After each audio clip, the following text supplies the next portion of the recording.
ಇಡೀ ರಾಷ್ಟ್ರದಲ್ಲಿ ಏನು ಸಭೆ ಮಾಡ್ತಾ ಇರ್ತಾರೆ, ವನ್ಯಜೀವಿ ಪ್ರತಿ 6 ತಿಂಗಳು ಸಭೆ ಆಗ್ತದೆ. ಈ ಸಭೆ ಮಧ್ಯದಲ್ಲಿ ನಮ್ಮ ಕಳಸಾ ಬಂಡೂರಿ ವಿಚಾರ ಒಂದು ಇರುವುದರಿಂದ ನಾವು ಈ ಸಾರಿ ನಮಗೆ 46ನೇ ವರ್ಷದ ಬಂಡಾಯ ದಿನ ಏನು ಆಚರಣೆ ಮಾಡ್ತಾ ಇದ್ದೇವೆ.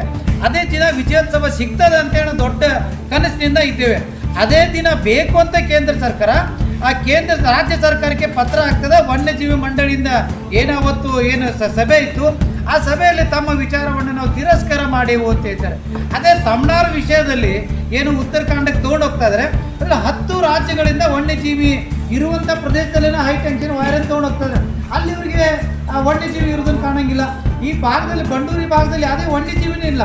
ಆದರೆ ತಮಿಳ್ನಾಡು ವಿಚಾರದಲ್ಲಿ ಅಲ್ಲಿ ಆನೆ ಕಾರಿಡಾರ್ ಇದೆ, ಹುಲಿ ಕಾರಿಡಾರ್ ಇದೆ, ಚಿರತೆ ಕಾರಿಡಾರ್ ಇದೆ, ಆಮೇಲೆ ಜಿಂಕೆ ಕಾರಿಡಾರ್ ಇದೆ, ಕರಡಿ ಕಾರಿಡಾರ್ ಇದೆ.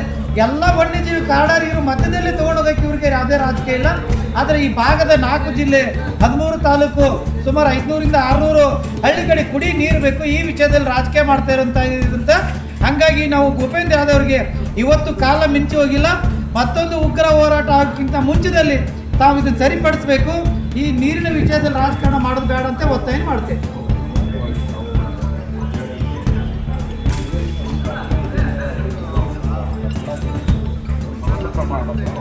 ಸೆಲೆಬ್ರೇಷನ್ ಮಾಡಿ ಇನ್ನೇನು ನಮಗೆ ನೀರೇ ಬಂತು ಕುಡದೇ ಬಿಡ್ತೀವಿ ಅನ್ನೋ ಒಂದು ಅದು ಸಂಭ್ರಮಾಚರಣೆ ಕೂಡ ಮಾಡಿದ್ರು. ಆದರೆ ಮತ್ತೆ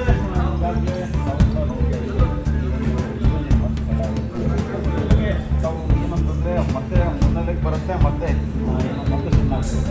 ಹೋರಾಟಗಾರರು ಅದು ಸೀಸನ್ ಥರ ಮುಂದಿನ ವರ್ಷ ಮತ್ತೆ ಬರುತ್ತೆ. ಮತ್ತೆ ಅಂದರೆ ಇದು ಕರೆಕ್ಟಾಗಿ ನಿರ್ಧಾರ. ಕಳೆದ ವರ್ಷ ಪ್ರಹ್ಲಾದ್ ಜೋಶಿ ಅವರ ಕಚೇರಿ ಎದುರುಗಡೆ ತಮಗೆ ಗೊತ್ತಿರೋ ಹಾಗೆ 3-4 ದಿನ ಹೋರಾಟ ಮಾಡಿದ್ಮೇಲೆ ಜೋಶಿ ಅವರಿಗೆ ನಮ್ಗೆ ಸಂಪರ್ಕ ಮಾಡಿ, ಇಲ್ಲ ನಾನು ನಿಮ್ಮ ಜೊತೆಗೆ ಮಾತಾಡೋಕ್ಕೆ ತಯಾರಿದ್ದೀನಿ, ವನ್ಯಜೀವಿ ಮಂಡಳಿ ಅವ್ರಿಗೆ ಕರೆದು ನಾನು ಮಾತಾಡ್ತೀನಿ ಅಂತ ಹೇಳಿದ್ರು. ಆವತ್ತು ಅವ್ರ ಜೊತೆಗೆ ಸಭೆ ಮಾಡಿದಾಗ ಅವರು ಡೆಲ್ಲಿಗೆ ಬರ್ರಿ, ನಿಮಗೆ ಭೂಪೇಂದ್ರ ಯಾದವ್ ಅವರಿಗೆ ಮತ್ತು ನೀರಾವರಿ ಮಂತ್ರಿಗೆ ಸಭೆಯನ್ನು ಮಾಡ್ತೀವಂದು ನಾವು ಹೇಳಿದ್ದು. ಸರ್, ನಮಗೆ ನೀವೇ ಪ್ರಧಾನಮಂತ್ರಿ, ನೀವೇ ನಮಗೆ ಮುಖಂಡ ಆಗಿರೋದ್ರಿಂದ ಈ ಭಾಗದಲ್ಲಿ 5 ಸಾರಿ ತಾವು ಕೇಂದ್ರದ ಆಯ್ಕೆ ಮಾಡಿರಿ, 2 ಸಾರಿ ಕೇಂದ್ರ ಮಂತ್ರಿ ಇದ್ದೀರಿ, ತಮ್ಗಿಂತ ದೊಡ್ಡವ್ರು ಯಾರೆಲ್ಲ ತಾವೇ ಇದನ್ನು ಸರಿಪಡಿಸ್ಬೇಕಂತ ಅವ್ರಿಗೆ ಒತ್ತಾಯನ ಮಾಡಿದೆವು ನಾವು. ಇವತ್ತು ಕೂಡ ಅವ್ರಿಗೆ ಒತ್ತಾಯ ಇಷ್ಟೇ ಮಾಡೋದು, ಹೋದ ವರ್ಷ ನೀವು ಇದೇ ಹೇಳಿಕೆಯನ್ನು ಕೊಟ್ಟಿದ್ರಿ, ಈ ಸಲನೂ ಮತ್ತೆ ತಿರಸ್ಕಾರ ಆಗಿದೆ.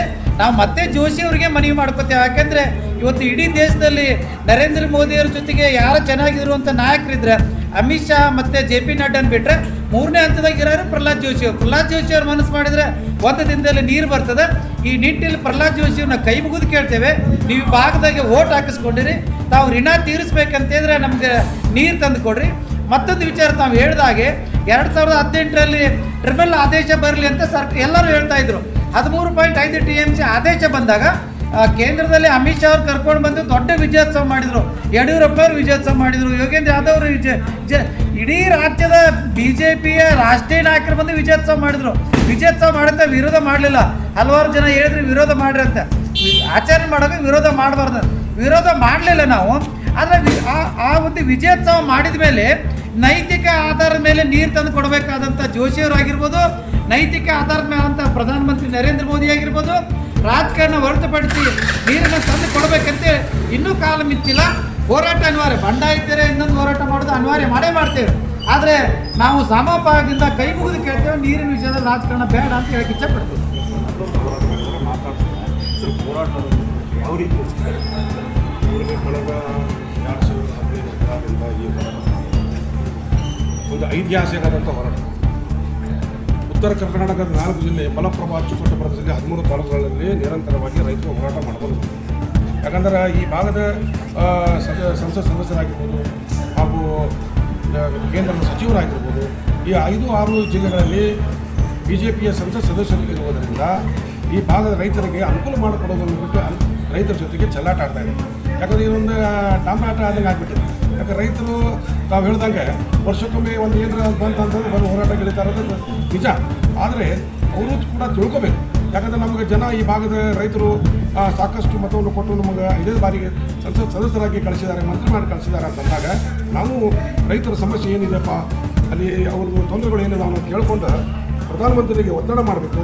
ಅವ್ರ ಜೊತೆ ಕೊಡ್ಬಿಟ್ಟು ಈ ಭಾಗದ ಸಮಸ್ಯೆಗಳನ್ನ ಏನೇನು ವಿಚಾರಗಳು ಏನೇನು ತಾಂತ್ರಿಕ ವ್ಯವಸ್ಥೆಗಳು ಕಮ್ಮಿ ಅದಾವ ಅನ್ನೋದು ಅವ್ರು ಮನವರಿಕೆ ಮಾಡಿದಾಗ ಮಾತ್ರ ಅರ್ಥ ಆಗ್ತದೆ. ಯಾಕಂದರೆ ಇದರಲ್ಲಿ ಕಾಂಗ್ರೆಸ್ ಮತ್ತು BJP ಅಂತೇಳಿ ಇದರಲ್ಲಿ ರೈತರು ಸಾಯ್ತಾ ಇದ್ದಾರೆ.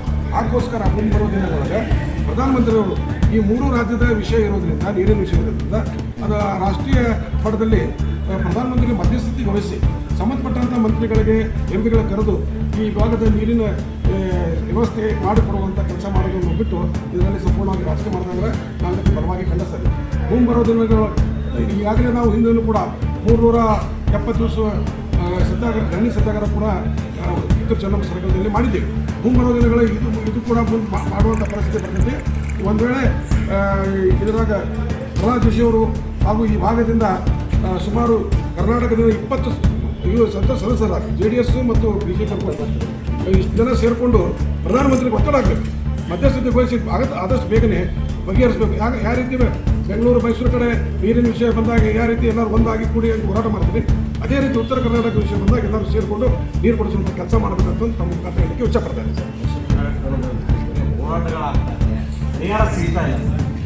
ನೋಡಿ, ಇದು ಈಗ ನಾವು ಸಂಘಟನೆಗಾರರು, ರೈತರು, ಕಾರ್ಮಿಕರು, ಇತರ ಪ್ರಗತಿಪರ ಸಂಘಟನೆಗಳು ಸೇರಿಕೊಂಡು ನಾವೆಲ್ಲರೂ ಸೇರಿಕೊಂಡು ಸರ್ಕಾರಕ್ಕೆ ಒಂದು ಗಮನ ಸೆಳೆಯುವಂಥ ಕೆಲಸ ಮಾಡೋಕ್ಕೆ ಅಷ್ಟೇ ಶಕ್ತಿ ಇದೆ ನಮ್ಮ ಹತ್ರ.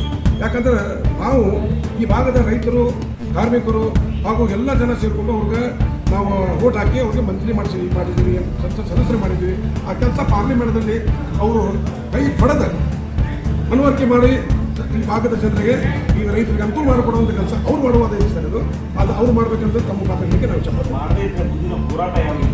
ಅವ್ರು ಮಾಡದೇ ಹೋದಲ್ಲೇ ಈಗ ಹಿಂದೇನು ಇತಿಹಾಸ ಇದೆ.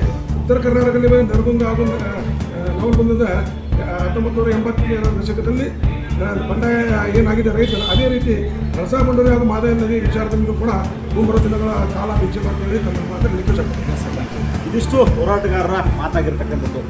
ಕ್ಯಾಮ್ರಾ ಪರ್ಸನ್ ಹೇಮಂತ್ ಜೊತೆ ಸಂಘ ಸತ್ಯಗಿರಿ, ಕರ್ನಾಟಕ ಟಿವಿ, ಬಳ್ಳಿ.